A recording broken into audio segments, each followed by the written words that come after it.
Hi, I'm Emma Wall, and joining me today is Somerset's Mark Asquith to talk about investing in emerging markets. Hi, Mark. Hi, Emma. So how concerned, or indeed how much should people care about the macro-political backdrop when they're looking at emerging markets? Because it's fair to say there's quite a lot going on at the moment. There is. I think we've got these anti-establishment protests happening across the world at the moment. And, developed aren't immune. But I think what's happening is the benefits of globalization have flowed to the vested interests in any country. And there's a backlash against that. But the vested interests are all different. So America, Mexico, Chile, it's the monopolists. South Africa, it's the unions. Egypt, it's the army. Hong Kong, to some extent, it's the Communist Party in China. So you've got this universally backlashing world, but for very different reasons.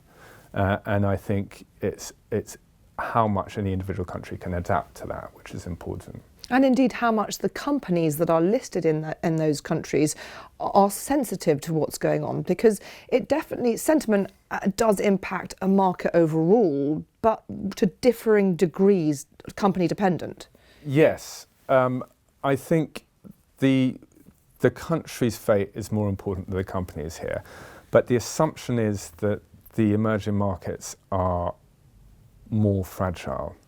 And I'm not sure that's the truth, because many of these, especially the Latin American and EMEA markets, have been dealing with some of these political issues for about 4, 5, 6 years. And their markets are weak as a result of that. So a lot of it's been factored in. That's less the case, I'd say, in the Western markets, certainly the US, which has been very strong, despite a lot of political noise, which has yet to affect company valuations. So, the old emerging market adage is buy when there's blood on the streets. So, when valuations become very depressed and when a lot of the bad news is in the price, then do buy the good companies. And that's what we've been doing in Turkey and Egypt after their large currency meltdowns and the economic slowdowns. And you've also got an allocation to Latin America, haven't you, where there are sort of ongoing elections and sort of party political unrest, but you're still finding quite a lot of opportunities there. Yeah, so again, Brazil got extremely cheap a couple of years ago because of these political risks, and the election was knife edge. We decided that it had got underpriced, and we bought the best companies we could see at good prices, and it's done very well since. So in a way, it's a bit more mature. It's sort of 200% up from there. Mexico still got some quite cheap companies on the concerns about AMLO having come in. I don't think any market is immune from this, developed or emerging.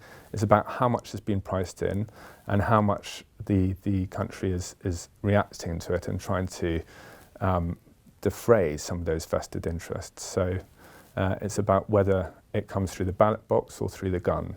And ideally you want it through ballot box legislation and some fragmentation of what are otherwise dangerous power blocks. And it's not only what goes on in emerging markets that impact emerging markets companies and indices. Often what happens in the developed world, so for example a stronger US dollar or some sort of policy that comes out of the Fed or out of the White House, that can have quite a big impact on emerging markets.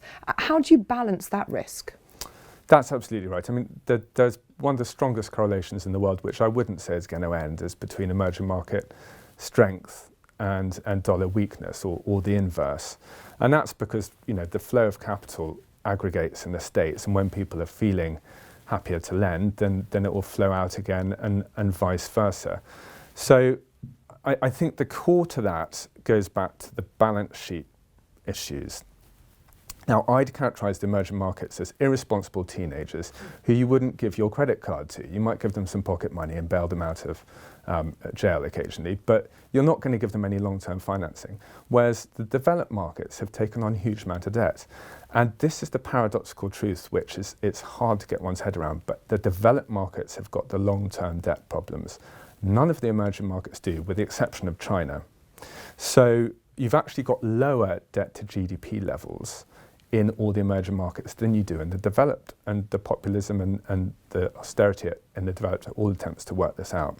Especially with the corporate debt excesses in America at the moment, you've got both short-term and long-term debt issues in the West, but a strong dollar. I think in the next cycle that will change, and people will suddenly realise the risk of investing in, America particularly, from the balance sheet perspective, and the opportunities in emerging, which for all their ails don't have this long-term problem with debt. Mark, thank you very much. You're welcome.